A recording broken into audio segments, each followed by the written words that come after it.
A lonely old widow noticed a young boy cleaning up the trash on her property every day without knowing the reason why. She searched for answers, and what the boy told him touched her heart and caused her to change her will entirely. Eden lived in a small farm village, and his house was next to the property of an old widow named Alice. He lived in a small farm hut alongside his mother. His dad left them a long time ago.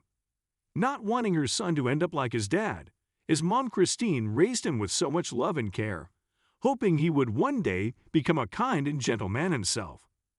Christine would work on their farm to feed them every day. When Eden was younger, their old neighbor, Alice, used to help her by having Eden stay at her place every afternoon while she was out harvesting her crops. Unfortunately, just a few years later, she started to experience different health issues. She asked Christine not to bring Ed into her home anymore, as she could no longer care for him like she used to. Alice had 2 sons who lived away from her, but came on weekends. They were there to visit her, though, but to party with their friends. After all, their small farm village was located near a busy district filled with bars. Almost every weekend, her sons would stay in her house. They would leave by sundown to go out and party and return by sunrise. They behaved rudely towards their mother, thinking of her as just a lonely old woman. They were noisy and didn't care if it prevented her mother from sleeping. Moreover, sometimes they threw the loud parties in her backyard with their friends. They would mess up the house and the backyard without bothering to clean up after. "Why don't we have an early dinner before you two leave?" Alice would often ask them. "No need, Mom. We're going to grab a bite in town. Don't wait up," they'd reply. It saddened Alice how her 2 sons could make time for their friends, but not for her. She didn't have the heart to ask them to clean up after themselves, because she didn't want them to stop coming either. She'd rather have them mess up the house every weekend than not see them at all. One particular day, after her 2 sons drove back to their homes, the mess was starting to take a toll on Alice. She could no longer stand the stench coming from her yard, yet she couldn't do anything about it, as she could not stand for long periods. She prayed for a miracle, hoping some natural phenomenon would wipe away the trash from her yard. While that didn't happen, she did hear a noise coming from outside, of someone sweeping. Alice fell asleep to that sound and woke up the next day to hear someone sweeping again. She looked out the window and saw Eden cleaning up her yard.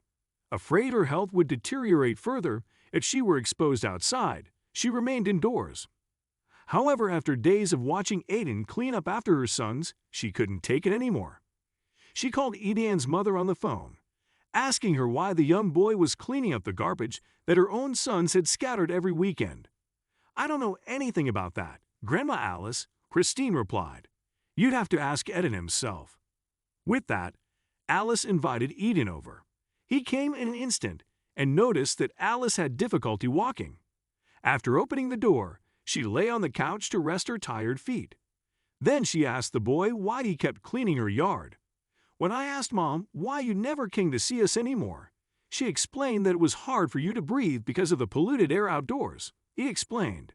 "So I thought if I tried to clean up your area, you could come out again and enjoy the fresh air." Alice was touched by Eden's sincere gesture. She realized Christine couldn't explain her illness to the young boy, so instead, she told him that it was difficult for her to be outdoors because of the pollution. "You sweet boy.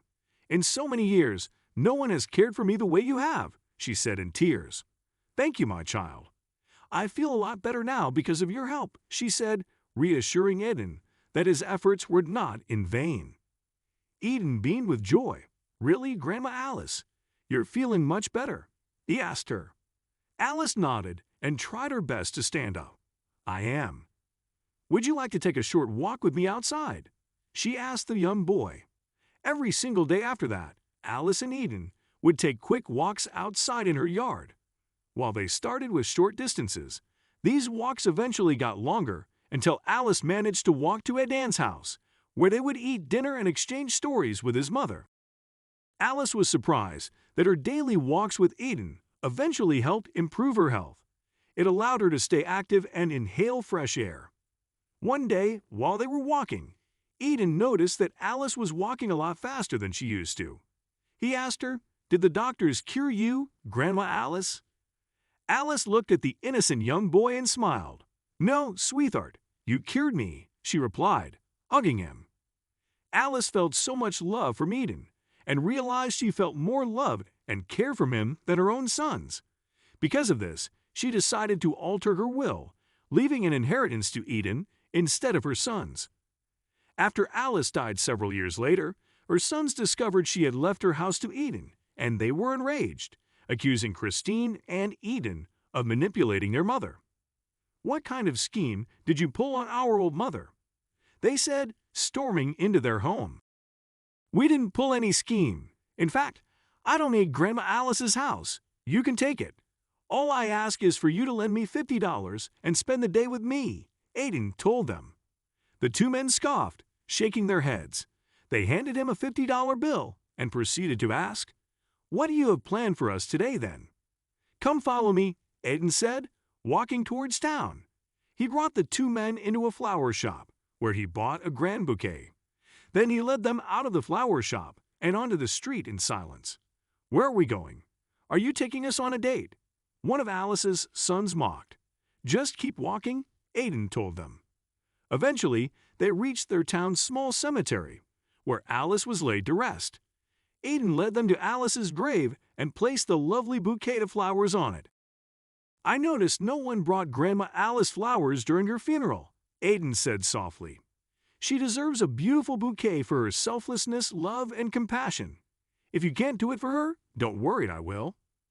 Alice's two sons were frozen in shock. At that moment, it dawned on them how badly they had treated their mother when she was alive, and even now that she was dead. The two men looked at each other with guilt in their eyes. They realized they had been focusing on such superficial things in the past years that they neglected the only person who ever showed them genuine and unconditional love. That night, Eden was having a simple dinner with Christine when someone knocked on their door. When Eden went to open it, he was surprised to see Alice's sons. "Did you forget anything?" he asked them. "No," one of them said. "We're sorry for accusing you of taking advantage of our mother. We should be grateful that she had you take care of her all these years," he said apologetically. "Please, we insist that you keep her farmhouse. You have been taking care of it for her. Please continue to do that. We don't plan to live there anyway," the other son told him, handing over the key. Eden refused at first, but the two men insisted. In the end, Eden vowed to take care of the house and rebuild the farm that Alice and her husband once worked hard to put up. The two men continued to visit every weekend, this time not to party, but to make sure Eden and Christine had everything they needed to live life comfortably.